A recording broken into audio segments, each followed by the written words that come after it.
Assalamualaikum warahmatullahi ta'ala wabarakatuh. Alhamdulillahi rabbil alamin wassalatu wassalamu ala ashrafil mursalin Sayyidina Muhammadin wa ala alihi wa sahbihi ajma'in. Rabbi shrah li sadri wa yassir li amri wa hlul 'uqdatam min lisani yafqahu qawli. Rabbi yassir wa la tu'assir, rabbi tammim bil khair. Subhanaka la ilma lana illa ma 'allamtana innaka antal alimul hakim. ولا حول ولا قوة إلا بالله العلي العظيم أتوب علينا يا مولانا إنك أنت التواب الرحيم. Alhamdulillah, we have been given the opportunity of time, the opportunity of uh, good age, good health, for us to continue our pursuit and learning of the prophetic history. And we have entered another phase of the prophetic history. This comes right after the peaceful conquest of Mecca. And it's very important for us. And people always overlook this fact. People always feel that the prophetic history meets its peak upon the conquest of Mecca. And there's like nothing much to learn after that. And there's nothing much for us to look into after that. And just waiting for those days that led to the death of the Prophet ﷺ. But there's still a lot for us to unearth from the things that happened after the conquest of Mecca. And this is one less, this 2 weeks will be dedicated towards the pursuit of that. We are looking at the Battle of Hunain, right? The battle at the place, at the valley of Hunain. Now, before we get to that, Hunain is a place that is occupied by the tribes of Hawazin. Okay, but we'll get to the people of Hawazin later. But this is one important thing. The Prophet ﷺ, upon the conquest of Mecca, he was 61 years old. He was 61 years old, and you know, after you've conquered Mecca, you have entered the place, the very place, the very people who have chased you out, and then you are back in there. You have, it's called manifest victory. Also says in the Quran, "Inna fatahna laka fatham mubina," is a manifest victory. It's supposed to be the peak of all things, that you were chased out only about 10 years ago, and now you are back, you are victorious. What else can you expect after that? The Prophet ﷺ teaches us one very important lesson, and we keep forgetting this, and we keep seeing the Prophet repeating this reminder to us, even though it's implicit, even though it might not be direct, but this is one important lesson, that the Prophet ﷺ, he doesn't, all right, he never takes comfort from success. Well, no matter how big the scale of that success, he never takes comfort from it. There's always something good left to do. And he doesn't like to dwell in sorrow or in defeat for too long. He will pick himself up and move on towards greater goals to achieve, all right, to be more optimistic despite the pessimism that usually comes with a defeat or the failure of achieving something. This is a very important lesson that we see, that you see that there's always something to learn from the Prophet ﷺ, that he doesn't seem to stop. He doesn't seem to stop. Like after the Battle of Badr, then the Battle of Uhud, Ahzab, it seems that since the day we started learning about the Prophet ﷺ's history, every day the Prophet ﷺ is telling us that every day should be meaningful. Every day should be a day that is full with meaningful activities. Every day must be a day that we set off to achieve something great in our life. So every day must mean something to us and for the people around us. And this is what the Prophet has taught us. And in this instance, I want to highlight a very beautiful thing about this event, right? The Battle of Hunain. It happened, all right, in the month of Shawwal. It happened 10th Shawwal, 8th year, on the 8th year of Hijrah, right? 8 years after Hijrah, 10th Shawwal. And the entry into Mecca, the conquest of Mecca, which happened prior to that, it happened in Ramadan. So Ramadan, the manifest victory, the peaceful conquest of Mecca. And then Shawwal, you enter into Shawwal, and then you take on the tribe of Hawazin in the Battle of Hunain. Try to recall from our past lessons which other significant event happened in Ramadan. Yes, you got it. It's Badr. The Battle of Badr happened in Ramadan. And only 1 year later, in Shawwal, all right, is the Battle of Uhud. And you know the consequences of the Battle of Badr. It was a victory. It was a very significant victory. The first ever victory, first official victory over the Mushrikins of Makkah. And you know what happened in the Battle of Uhud after that, right? It was a defeat. 70 Muslims were martyred, including the Prophet's beloved uncle, Sayyidina Hamza bin Abdul Muttalib, including his beloved companions. Amongst them is Sayyidina Mus'ab bin Umair. And this is a very important lesson. Ramadan into Shawwal. Ramadan into Shawwal. The Ramadan of Badr into the Shawwal of Uhud. The Ramadan of Fathul Makkah into the Shawwal of Hunain. And what happens our Ramadan? We are now into Zulqa'edah. We have just left, we've just left Shawwal. And before that, we have left Ramadan. Try to reflect. Where is our Ramadan now? That Ramadan where we recited a lot of the Quran. That Ramadan where we did a lot of recommended prayers, recommended acts of worship. That Ramadan that we feel so spiritually uplifted. That Ramadan where we feel close to Allah subhanahu wa ta'ala. That Ramadan that we feel that we have the best, we are at the highest level of akhlaq towards Allah subhanahu wa ta'ala and the people around us. That we feel that we're most productive spiritually, physically, in all forms. Now, where were those days? Where was those days in Ramadan today? Have we managed to keep it up? So this is one important lesson the Prophet taught us, that do not dwell too long in that one moment of greatness. The greater virtue comes in istiqamah, in consistency. And consistency is achieved when we do not see too much of ourselves in what we have achieved. Instead, attributing whatever that we have achieved to Allah subhanahu wa ta'ala. In his book, At-Tibyan, Imam Nawawi quotes from another learned man, Sayyiduna Zunun al-Misri. And Zunun al-Misri, he says this: when you do good deeds, remember three things. When you do good deeds, remember three things. First, all right, do not think too much about it. As soon as you started doing it, you have accomplished it, then don't think too much about it. Leave it to Allah subhanahu wa ta'ala. He's talking about when you've achieved it, when you've completed it. Regardless if it was a success or a failure, leave it to Allah subhanahu wa ta'ala. He's not even talking about it being successful. He's saying that when you have done good deeds, all right, وَمَنْ يُسْلِمْ وَجْهَهُ إِلَى اللَّهِ وَهُوَ مُحْسِنٌ فَقَدْ اسْتَمْسَكَ بِالْعُرْوَةِ الْوُثْقَى. Whomsoever surrenders his faith to Allah subhanahu wa ta'ala and he strives to do well at the same time, all right, he has held on to something most firm. And that's good enough. To know that you have done it for the sake of Allah subhanahu wa ta'ala, you have completed it, and let Allah decide the rewards for you. That's one. Secondly, he says that when you do good, you do not get affected by how people react to it. So people might criticize you and people might praise you. Either way, what matters most is your intention. What matters most is the fact that if there was a shortage, if there was a mistake made, that you have learned from it, if there was something good that came out of it, that you've decided to build upon it as part of a reflection process. But ultimately, you're not affected. If someone praises you, in fact, someone praises you, you do not swell inside. You do not feel exalted inside. If someone criticizes you, you do not feel down. You do not feel dampened. You do not feel depressed by people's criticism. You decide to take from the criticism how it can actually benefit you, make you better. You take from the praise what can be kept as part of your constructive criticism and constructive steps forward. But you don't take them as a reason to lift yourself or to abase yourself. It's about moving on from good deeds to greater deeds.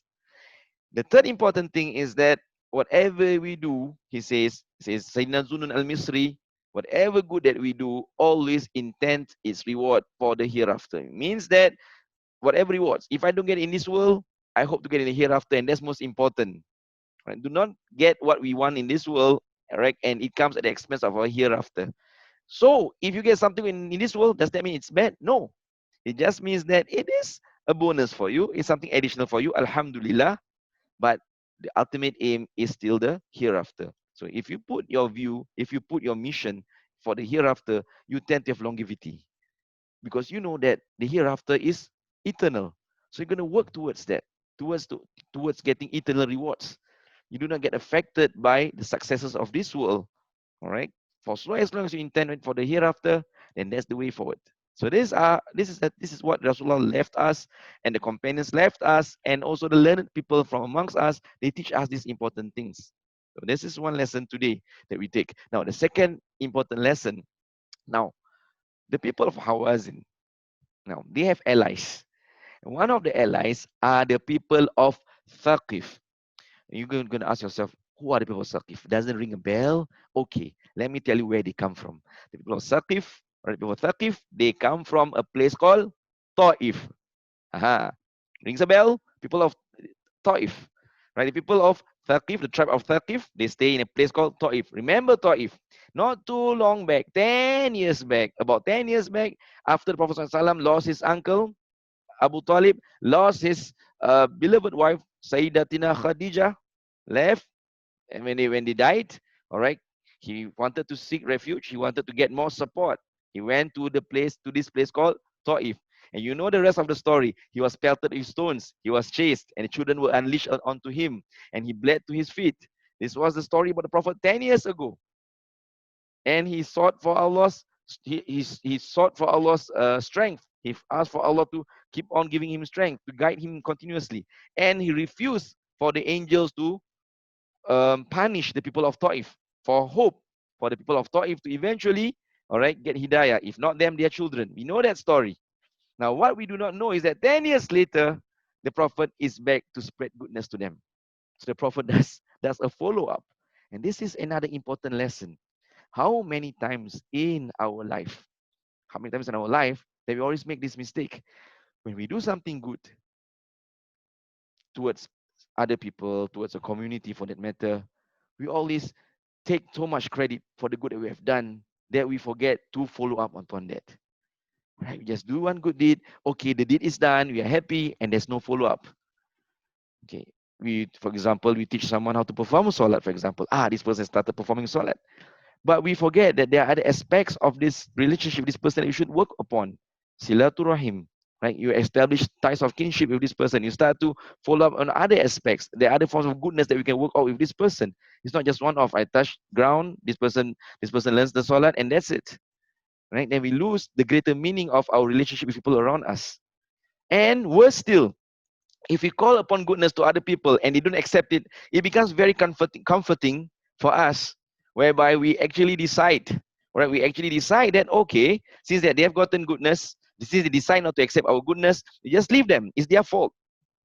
I'm here to teach you goodness. I'm here to teach you the path, the righteous path. And what you did was you didn't want to listen to me. So it's you. It's your mistake. And we feel almost gratified and satisfied that people do not learn from us, that people are misled, that people continue to be on a wayward path, and that we are supposedly on the righteous path. And we take pride, we take pleasure even in the fact that I've called him to goodness, doesn't get it. Instead of getting concerned, being more reflective. Why did I not get to him? Why did he walk away? Was it my approach? Should I continue? Should I persevere? Should I strive? This is the Prophet ﷺ. So despite what the people of Taif did to him, one, he was forgiving upon the torment they put upon him. That's one. But one thing is that he never forgot the people of Taif. He never forgets them. Right? Through all the successes that he has achieved, through all the greatness that has been bestowed upon him, the Prophet ﷺ never forgets people. Right? This is one trait of the Prophet ﷺ that we should remember. The Prophet ﷺ, there was one instant he was seated with the companions. All right. And when he saw someone approaching, all right, he actually stood up and laid his cloak out. Why? Because the one that was approaching was the husband of his breastfeeding mother, Halimatu Sa'diyah. So her husband came by. The Prophet, by this time, he was the Prophet. When he took him, all right, he was a child, he was a baby, but then he remembered them. So the Prophet ﷺ stood up, extended his cloak, and invited, all right, his father to sit down. Right? And then he stood up again. Why? Because he saw Halimatu Sa'diyah, his breastfeeding mother, coming by. All right, stood up for her, honored her, beckoned to her, and got her to sit on another extended part of his cloak. And that was not all. He saw, all right, his brother from the same breastfeeding mother, all right, the son of Halimatu Sa'diyah, grew up together, played together, all right, separated because he was taken back to be raised in Makkah, but never forget the goodness this person brings upon him, saw him, stood up, beckoned him, extended his cloak, and all of them are seated together with the Prophet ﷺ. We're entering to Zulhijjah, and we're going to do Qurban. The Prophet ﷺ, when he does his Qurban, he never forgets to give it to who? To the relatives, to the friends of Sayyidatuna Khadijah. Never forgot. He never forgets them. Every time he makes a sacrifice, there's always meat to be given away to the close friends, to the companions, to the family members of Sayyidatuna Khadijah binti Khuwailid. And this is one important thing that we need to bear in mind. We live in a world whereby we just move on so quickly that we actually forget about the people who were close to us, who mattered to us, all right, who were part and parcel of our development. The Prophet ﷺ, he never forgets the people who caused, inflicted harm onto him. He never forgets them. What more if people have done good unto him? May Allah make us from amongst people who remember the goodness of others and forgive the wrong that others has inflicted upon us, so that we can move on to be very positive, optimistic people to achieve greater successes in life. So for the next week, we're going to look actually at the battle of Hunain itself, and there are so much more lessons to learn from the battle itself and the consequences of that battle. So this is going to take another two, three more weeks. Alhamdulillah, saya berikan rumusan dalam bahasa Melayu sedikit untuk kita faham. Bahawasanya hari ini kita akan melihat tentang peristiwa peperangan Hunain. Peperangan Hunain ini berlaku di sebuah tempat bernama Wadi Al-Hunain, dan ia melibatkan peperangan Rasulullah SAW dengan satu puak yang bernama Bani Hawazin, orang-orang daripada Hawazin. Namun sebelum kita sampai kepada bab itu, kita ingin melihat kembali bahawasanya peristiwa ini berlaku pada tahun ke-8 Hijrah pada bulan Syawal, dan ia berlaku sejurus selepas Rasulullah SAW berjaya menakluki kota Mekah. Dalam peristiwa yang termaktub dalam Al-Quran Karim, Inna fatahna laka fatham mubina, yang Allah berikan kemenangan yang nyata, kemenangan luar biasa untuk Nabi SAW. Tentu sekali kemenangan ini luar biasa. Kerana apa? Pertama ialah dalam keadaan aman. Kemasukan Nabi kembali ke kota Mekah dalam keadaan aman, tanpa pertumpahan darah. Keduanya ialah, kita bayangkan Nabi SAW 10 tahun, hampir 10 tahun yang lalu, dihalau keluar, dikejar keluar daripada kota Mekah, tempat kelahiran baginda sendiri. Hampir dibunuh. Diusir dalam keadaan orang menghinakan baginda. Nah, 10 tahun kemudian, baginda kembali dengan 10,000 orang tentera daripada Madinatul Munawwarah memasuki kota Mekah dan memaafkan mereka semua. Nah, kita mungkin menyangka inilah kemenangan, inilah kejayaan terbesar yang terunggul, dan lepas ini tak ada apa-apa lagi yang perlu kita perhatikan tentang sejarah Nabi SAW. Bahkan kebiasaan orang awam bila dengar ini dah habis. Jadi lepas ini adalah rintitan peristiwa kepada kewafatan Nabi SAW. Tapi kita nak belajar tentang peperangan Hunain kerana ia mengajar kita satu nilai penting. Kita belajar tentang Nabi SAW sepanjang sejarah Nabi, seolah-olah Nabi ini tak berehat. Tak pernah berehat. Ada sahaja yang ingin Nabi kecapi untuk kebaikan umat ini. Ada sahaja yang Nabi ingin didik kami untuk ajar kami semua. Dan apakah yang ingin diajarkan kita kepada kita sekarang? Kita lihat peristiwa peperangan Hunain ini.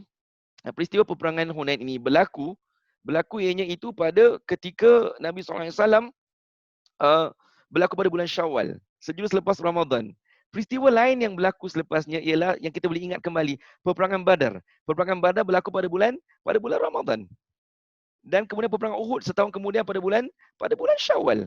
Nah, peristiwa-peristiwa ini mengajar kita, mendidik kita semua bahawasanya ada kesinambungan dalam kehidupan kita. Kebaikan, kejayaan pada peperangan Badar itu diikuti setahun kemudiannya dengan tewasnya di peperangan Uhud.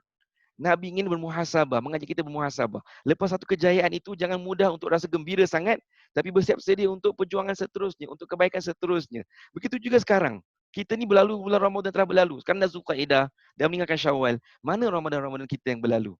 Ramadan kita telah berlalu, ini yang berlalu tahun ini. Dengan tarawih kita, dengan Quran kita, dengan ibadah kita, mana ia sekarang? Adakah kita meneruskannya? Adakah ada nilai istiqamah padanya yang ingin kita teruskan? Keduanya, kita lihat Nabi berhadapan dengan orang-orang Hawazin. Orang Hawazin disokong oleh orang-orang Taif. Ingat orang Taif 10 tahun yang lalu. Mereka memerangi Nabi habis-habisan. Nabi tak pernah melupakan mereka semua. Bahkan Nabi sekarang menjadikan fokus baginda. Walaupun 10 tahun berlalu, macam-macam peristiwa, tapi Nabi tak pernah lupa orang Taif untuk membawa kebaikan kepada mereka. Walaupun mereka lah orang yang membaling Nabi dengan batu dahulu. Jadi ini pengajaran yang penting untuk kita, untuk sentiasa fokus. Macam mana kejayaan kita dapatkan? Macam mana yang kita dapat kesusahan hidup kita? Tetap fokus pada misi hidup kita untuk sentiasa membawa kebaikan kepada orang ramai, walau apapun juga keadaan yang menimpa diri kita. Semoga menjadi manfaat. Pada minggu hadapan kita akan melihat kepada peperangan Hunain itu sendiri dan banyak lagi pengajaran yang akan kita dapat daripadanya. Wassallallahu alaihi Muhammadin wa ala alihi wa sahbihi ajma'in. Walhamdulillahirabbil alamin. Wassalamualaikum warahmatullahi taala wabarakatuh. Terima kasih semua.